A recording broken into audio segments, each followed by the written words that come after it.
মৌলিক শব্দ সম্পর্কে জানার পর আমাদের একটা শব্দ সম্পর্কে জানা প্রয়োজন, সেটি হচ্ছে সাধিত শব্দ। যেহেতু গঠনমূলক শব্দের শ্রেণীবিভাগের আমরা এটি দ্বিতীয় অংশ পড়ছি, সুতরাং সাধিত শব্দের সংজ্ঞাটা কি হবে সেটিও জেনে নিই।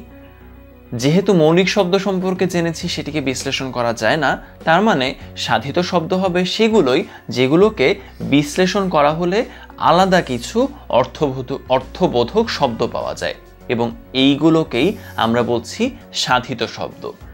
এই সাধিত শব্দগুলোকে আমরা বিভিন্নভাবে পেয়ে থাকি।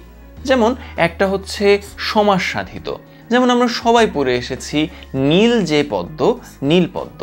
এই নীল পদ্ম শব্দটিকে ভাঙলে আমরা নীল এবং পদ্ম এই দুটো শব্দ পাই।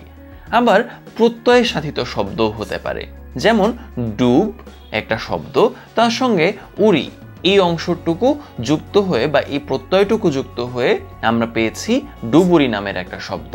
আবার একইভাবে উপসর্গ সাধিত শব্দ হতে পারে, যেমন শাসন শব্দটির সঙ্গে আমরা প্রো নামে একটা উপসর্গ যুক্ত করেছি এবং এর মাধ্যমে আমরা পেয়ে গিয়েছি প্রশাসন নামে একটা শব্দ। এভাবেই বিশ্লেষণ করার মাধ্যমে আলাদা অর্থবোধক শব্দ যদি আমরা পাই, সেগুলোকে আমরা বলি সাধিত শব্দ।